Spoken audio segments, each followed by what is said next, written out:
My question is to the Minister of Foreign Affairs. What advice was New Zealand given in New York last night on the likely response to the use of chemical weapons in Syria? Mr. Speaker. Honourable Tim Groser. On behalf of the Minister, we're receiving updates from a range of posts around the world, including obviously New York, which convey the perspective of a range of countries about possible responses to a clearly abhorrent act. And we've repeatedly said that the UN Security Council needs to show leadership on Syria and needs to show it now. Supplementary question, Speaker. The Honourable Phil Govt. Has New Zealand given any commitment to the United States or any other country as to what action it might take in the event of a military strike against Syria? If so, what? Honourable Tim Groser. Mr. Speaker, supplementary question. Honourable Phil Govt. Is New Zealand supporting Ban Ki-moon's position that no strike or no decision on a strike should be taken against Syria until such time as the United Nations Weapons Inspection Team has completed its task? Honourable Tim Groser. Mr. Speaker, well, clearly the report of the inspectors will be a crucial ingredient in any serious response, but we are not, given the seriousness of this nature, taking a position on a hypothetical question at this stage. Supplementary question, Mr. Speaker.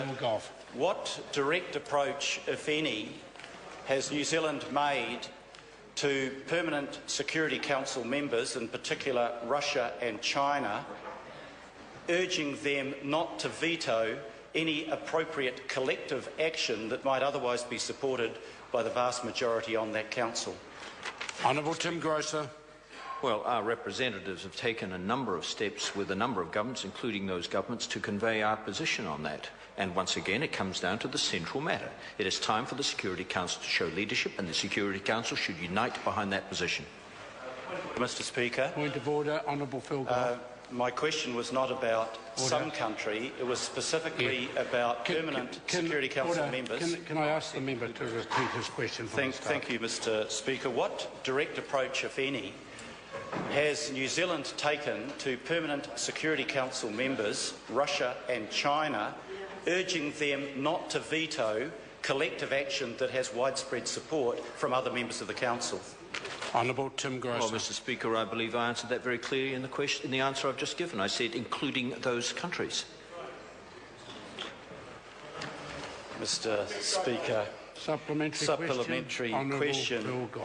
How would a military strike against Syria help secure the chemical weapons, the hundreds of tons of chemical weapons that are stockpiled there, rather than allowing or increasing the prospect of those chemical weapons falling into the hands of people who might use them or being used by elements of the regime in retaliation to the strike?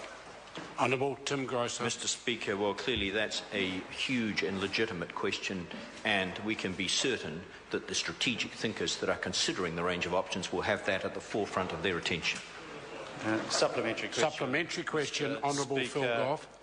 What lessons can be learned from Iraq, where 10 years after the military invasion of Iraq by the United States, more than 1,000 Iraqi people a month are still being killed, or for that matter Libya, where after the airstrikes against Libya, the conditions in Libya today range somewhere between anarchy and chaos?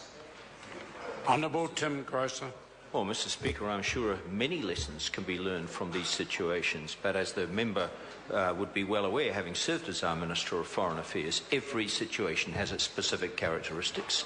Some lessons will be generally applicable across to different conflicts, but each has to be looked at sui generis.